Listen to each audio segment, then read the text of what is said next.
right, ladies and gentlemen, welcome on into the NAIF Ball Live show powered by AdCraft Custom Apparel and Merch, your custom apparel, merch, and uniform experts since 1974. Love what they're doing. Of course, you saw on the Twitter feed today their new frames that they're getting in, perfect to set up for some new shirts for you to have on a web store. Give them a holler at adcraftusa.com or find them on X. It's the last live show of the year, as we have one more game to play. That's right. One more game to go.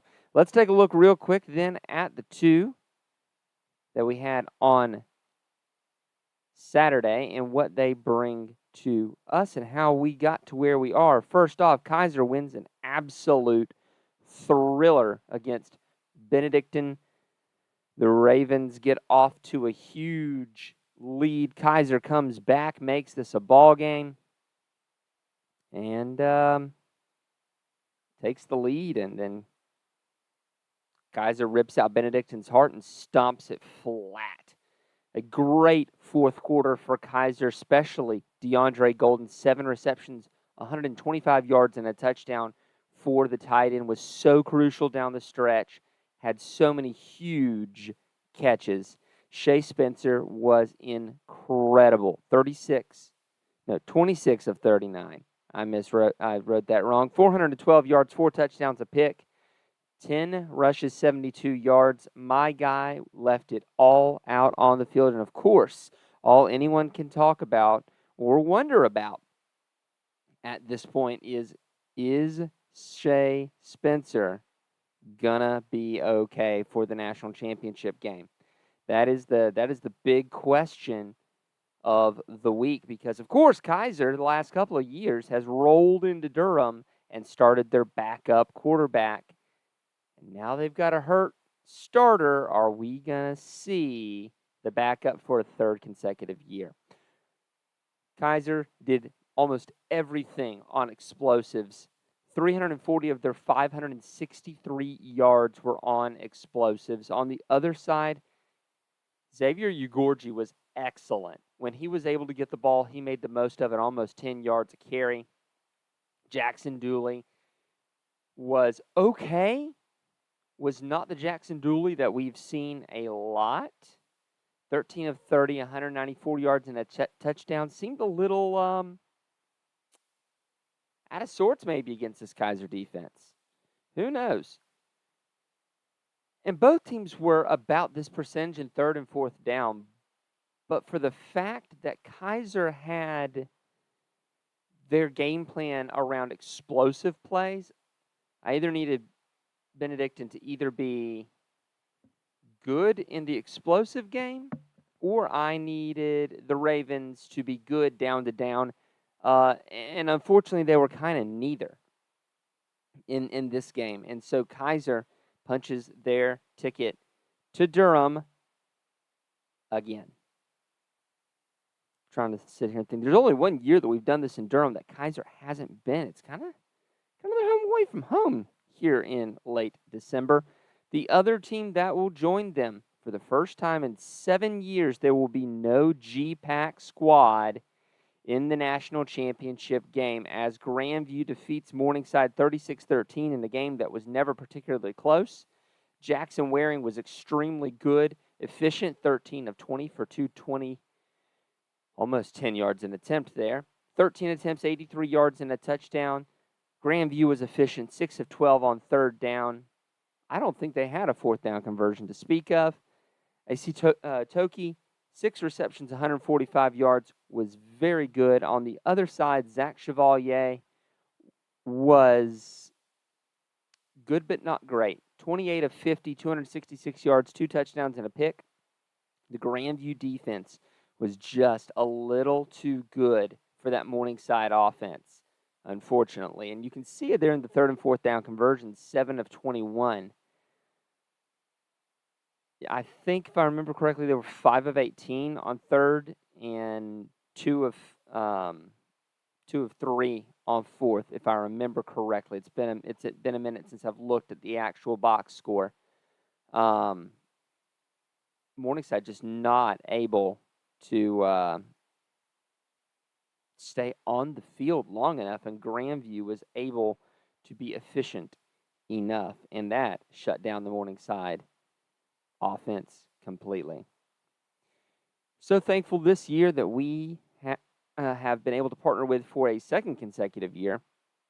Connor Darnell and Connor Darnell Designs. He has been excellent for us, has been a phenomenal resource for us in terms of an entire graphics package. Get with him if you want to redo your brand. Also doing commitment graphics at this time of year is a great way to utilize him. And, of course, schedule graphics for the next year. Connor has been a fantastic partner for us the last couple of years. So, that being said, let's get into the real meat and potatoes of this. Number 1 versus number 2. We had this last year where it was Keiser and Northwestern. But we have 1 and 2 again. So, how does the Keiser offense match up against the Grandview defense? This is the 8th ranked offense by SP+, the 2nd ranked defense by SP+. It's going to be a really interesting matchup. We talked about last year with Northwestern how good Northwestern's defense was, and, well, Northwestern's defense was really good until they got punched in the mouth by Andrew Burnett. 75-yard run. Now, if I'm Grandview, I'm 100% watching for Burnett to try to do the same thing, to set the edge and go. We'll have to see what happens there. This is going to be a great chess match. Shea Spencer has been excellent. 70% completion percentage is nothing to sniff at. 9.73 yards per attempt. And in the last couple of games, he's done really well for himself on the ground. He's been able to take what the defense is giving him. Now, how healthy is Shea Spencer? They said he felt good today. How good is Shea Spencer going to be? Because behind Shea, as someone who has seen some extended reps of Damari Charlton, I'm not overwhelmed. Charlton is 16 of 30. A touchdown, 2 picks, and 203 yards.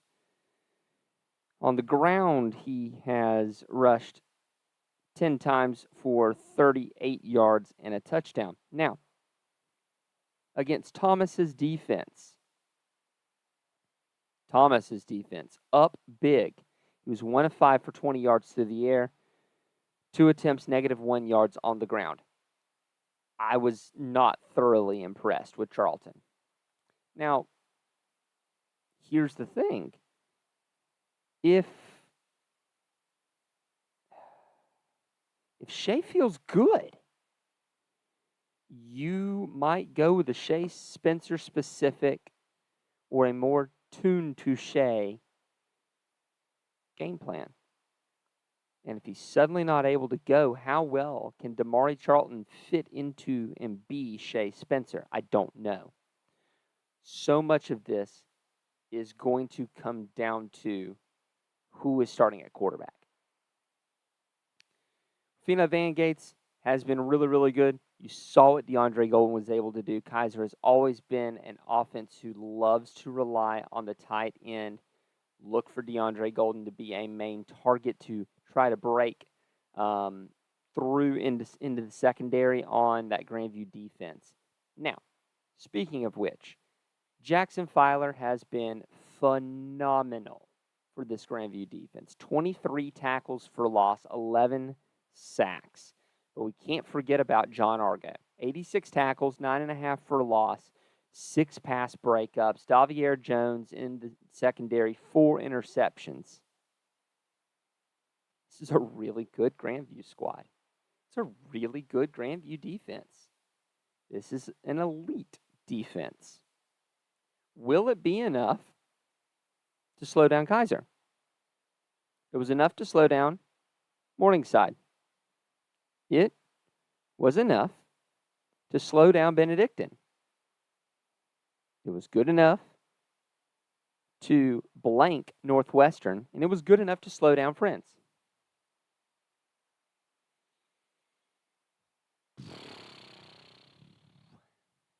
I tell you, it's a good matchup.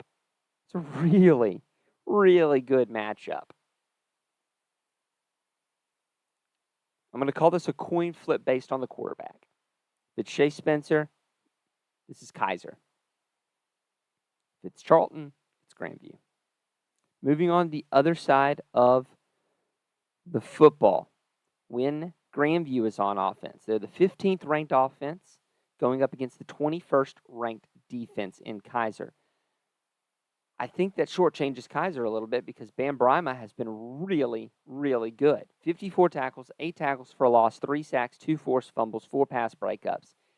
He's been phenomenal. Hunter Hargrave, number 11, has been really good, has been the emotional leader of the team. 79 tackles, 2 tackles for loss, and pass breakup. Evan Jackson, 68 tackles, 4.5 tackles for loss, 2 forced fumbles, and 6 PBU. You're going to have to figure out how to force Jackson Waring to throw because you're talking about a 60% passer. Yes, he's tossed for almost 2,500 yards, but 8.42 yards per attempt. You're not as explosive, but the 541 yards is huge on the ground. Then you've got Dalton Van Pelt, 709 yards and 12 touchdowns, and we just talked about Toki. 686 yards, 6 touchdowns. This is a really good Grandview offense. Is it elite? I don't think so. It's not as elite as their defense. Their defense is incredibly elite. But can you cause enough trouble for Keiser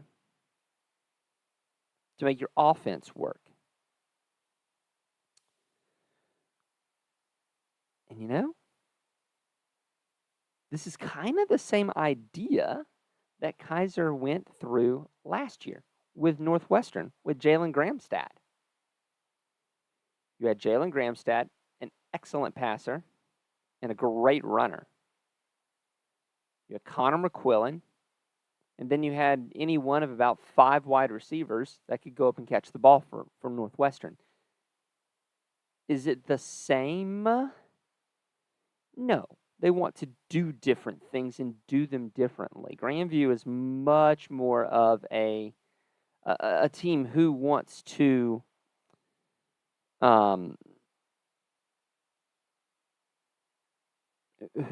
get the run game in place. Usually, a lot of times, the traditional run game. But this won't be new for Keiser. I think you'll be watching a lot of film of that Benedictine game because you know what Benedictine wants to do, and you can kind of extrapolate on how Grandview ran roughshod over Benedictine. I do think you watch, of course, the Morningside game to see what they're doing. There was a lot there on both sides. The spacing was pretty open.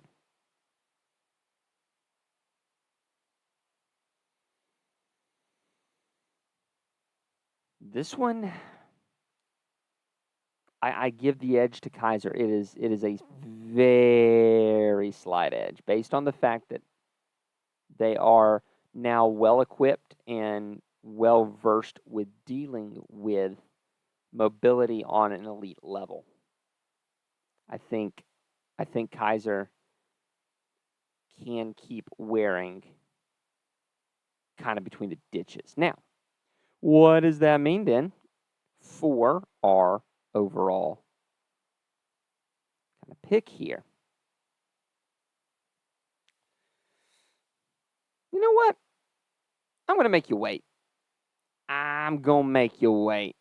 And we will be right back after a word from our friends from AdCraft. So you want to create and sell custom merch for your team or business. That's exciting, but where do you begin? How much inventory should you order? How do you distribute orders? AdCraft has your answers. Streamline the way you offer custom merch by utilizing our risk-free web store service. We ship directly to each customer, and we have the fastest turnaround in the game. Raise funds for your team or get merch to your employees and patrons. Contact AdCraft today, and let's bring your merch to life. That is exactly what they're so good at. We're planning on doing a web store with AdCraft this off season. So keep an eye out for that. It's been a while since we've done one. It's about time to do one. And can't wait to see what kind of great stuff they come up with for that. Support the guys who support us. AdCraft Custom Apparel and Merch is so very good. And you should definitely check them out. All right, players of the week. Well, one of them is going to look kind of familiar, and that's going to be the offensive one because Shea Spencer was absolutely incredible. I mean, 4 bills on 26 of 39. Almost 100 yards on the ground. Beaten, battered, and bruised.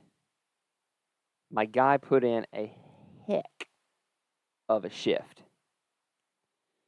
Defensively, in a losing effort, it's Abram Phillips. 11 tackles, 2 tackles for loss, and a forced fumble. Kept Benedictine in the game.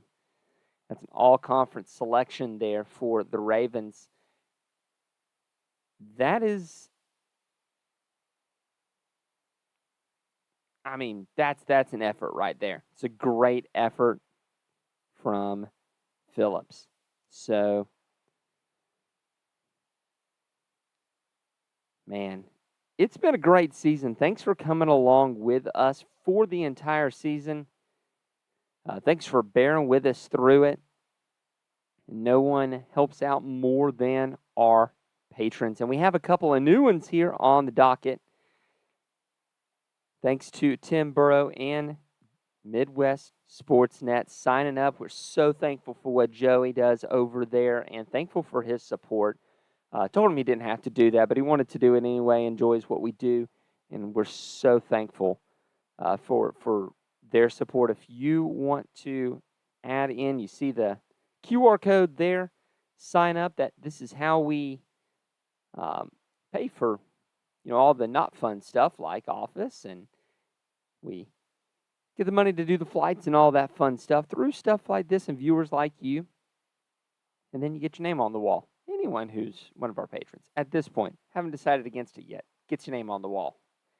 And those folks are DSU Cone, Bob Boone, Roger Meyer, Jeremy Vobble, Fred Christensen, Ace Wellen, Brett, Marty Seabolt, Nick Ryan, Kyle Gregory, Tyler Pierce, Justin Hoffman, Steve Speakman, Brian Shake, Julianne Shager, Nate Soapbeer. So sorry. I know. You feel like you jinxed your team. You didn't. Keiser was just a little better. Stephen Cutler, Julie Lout, Nathan Moore, Ryan, Jason Crawford, Charles A. Flowers, Todd, Nick, Sean Chamberlain, Zach, Lance, Josue, Trujillo, Casey Willis, and Carol C. Suggs, Chris Henchman 21, Derek Lowers, Jason Garnon, USF Sucks, Chris Sweener, Ian Brookshire, Joey Breckel, Coca Nicholas, Terrence Gant, Tim Burrow, and Midwest Sports Net. So, who am I gonna pick? I wish I could hedge my pick. Because obviously if Shea Spencer starts, I feel really good about Keiser going back-to-back. If he doesn't, I feel really good about Grandview bringing home a red banner. Now, you got Keiser in blue, Grand View in red. Can we please have a color on color? I plead with you every year. Please, color on color. One day. One day we will have it.